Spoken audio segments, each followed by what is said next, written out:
Great to have with us as our halftime guest, Dean Myrick, the commissioner of the ACCC. Commissioner, how you doing? We're doing very well, Robert. It's that time of year. Yeah, man, you're blending all kinds of sports. Let's see, let's talk about soccer because soccer was a first as far as the conference tournament is concerned, and you've got a representative now heading to the nationals, so you've got to be pretty pleased with, in essence, that first year conference tournament and the end result. It went very well, and um, this is our first year, well, second year technically of soccer, but first year of actual tournament. So we started with the conference tournament that followed actually the cross country championship, early that morning in Huntsville, and come back this way to Millbrook and start soccer. And I have to start by thanking 17 Springs for, all they did for us. And it was a great venue, our teams and, student athletes, loved playing there and playing in the stadium to get that championship feel.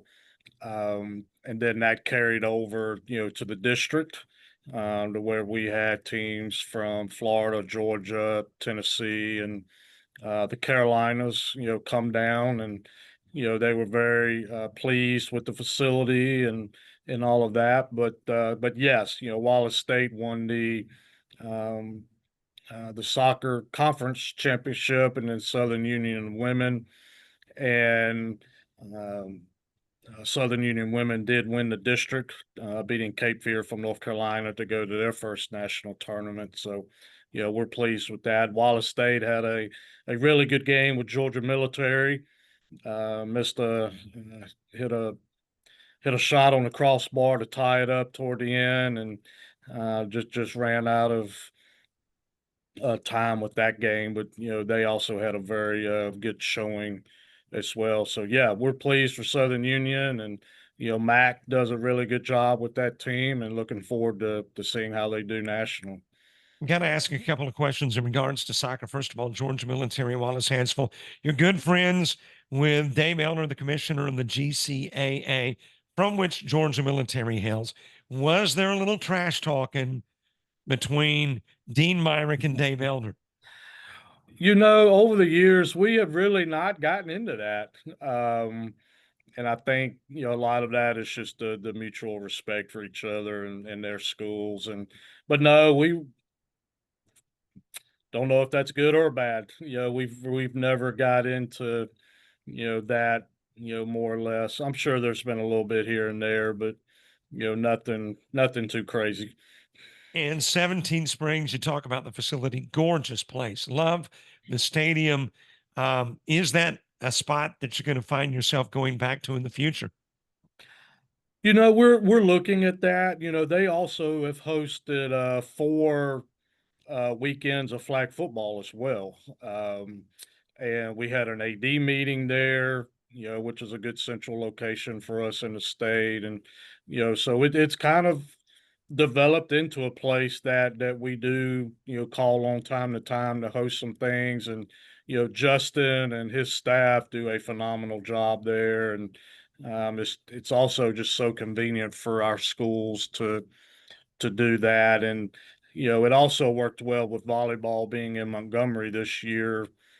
From my standpoint, I was able to go back and forth and be able to experience both. So, we are looking overall big picture to move a lot of stuff more centrally located, now that, a lot of our sports are, if not 50-50, close to 50-50, I-85 north and south. So we are looking to get things more in the Montgomery area to, help with travel and fans being able to travel and not have to go extreme north or south. At this recording, we are halfway between the volleyball championship and the South District championship. Calhoun wins the ACCC. Talk about the venue. That's a new spot, too, there in Montgomery at the Crampton Bowl multiplex. I thought it went really, really well. Obviously it's a temporary, setup, but they also host the high school regionals as well as the Southern States NAIA conference there as well. So I thought it went really, really well. We had no issues. Again, centrally located, and yeah, I thought the fan attendance was great. Um, and the volleyball action was really good. So we do have 2 more years with volleyball here. Actually talking with them. Is this something maybe we want to look at for basketball?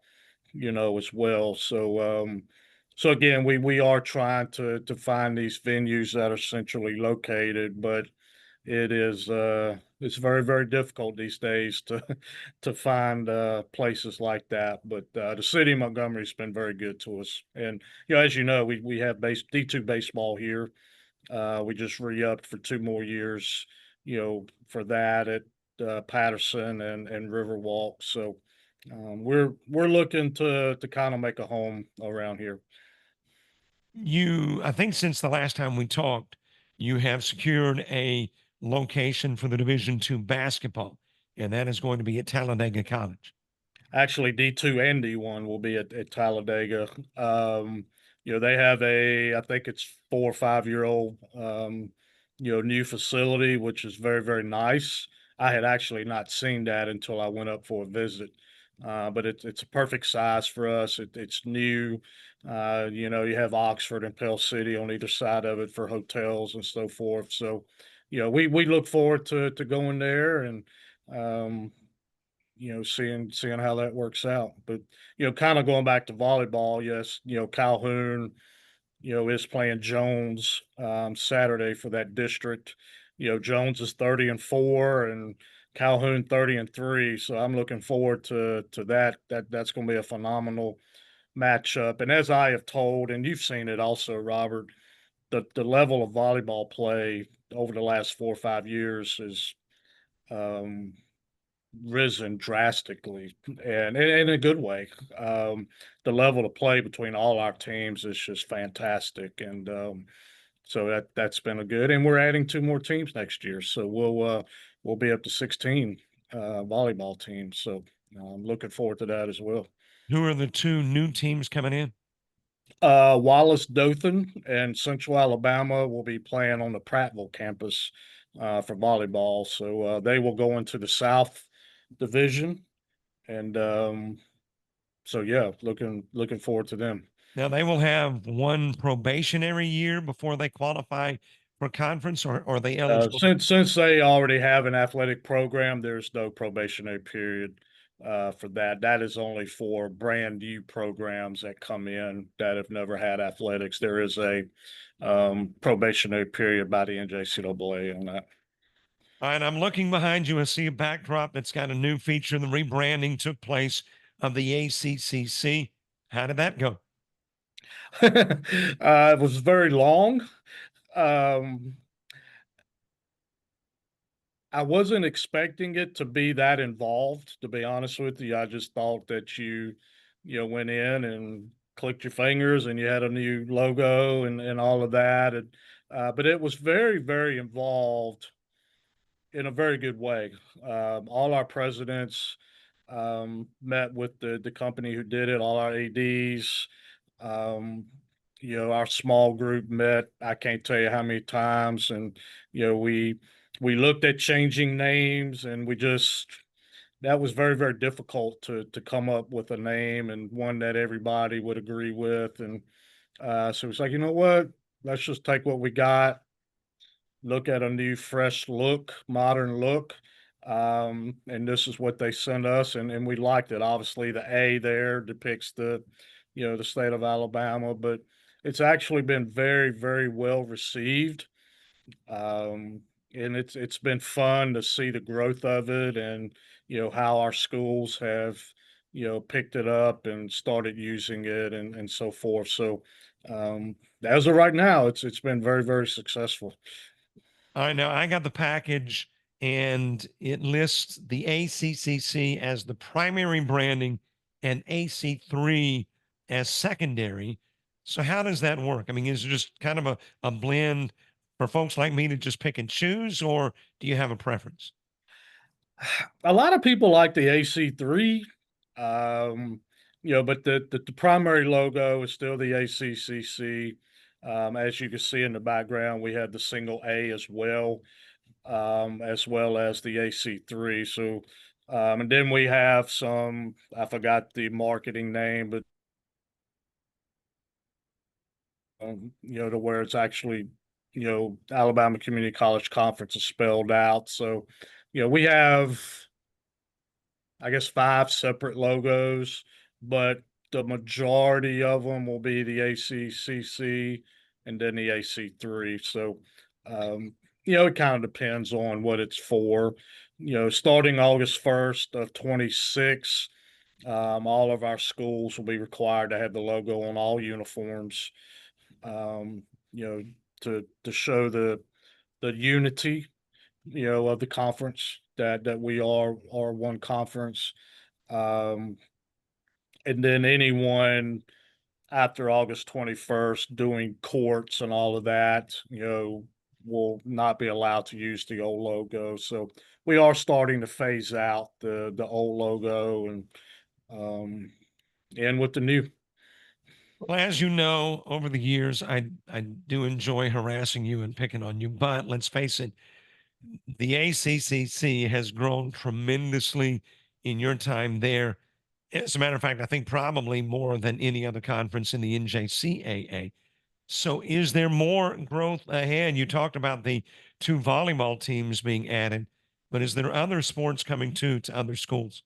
There are we Since 2021, we've added 85 new teams, which is unheard of, and that is the most by far in the country. Um, Starting August 1st of 26, we'll be adding 12 more. In addition to that, five of those are flag football, so we'll be up to 12 in flag football. Some cross country, like so a couple volleyballs. We have a beach volleyball with LB Wallace coming in. So we continue to grow, and I have to give credit where starting at the top, our chancellor of the system is very pro athletic and has been pushing athletics. We have a great group of presidents that believe in the value of athletics as well, and that has caused this surge to come about. So yes, we are leading and the country and new teams and all of that. And, as we know, it's all about creating opportunities, for student athletes. And with everything going on at the NCAA now, the 2-year college route in athletics is taking off right now because we are needed for sure. Unfortunately, halftime in a basketball game has got us a 15-minute limit, and we are there just a little shy of 15. But we could talk plenty more. We didn't mention flag football. I'll do that the next time. Dean Myrick, the commissioner of the ACCC, thanks for being our guest. Thank you. Appreciate it. Good luck to your picking these. I cannot. All right. Thank you, Dean Myrick.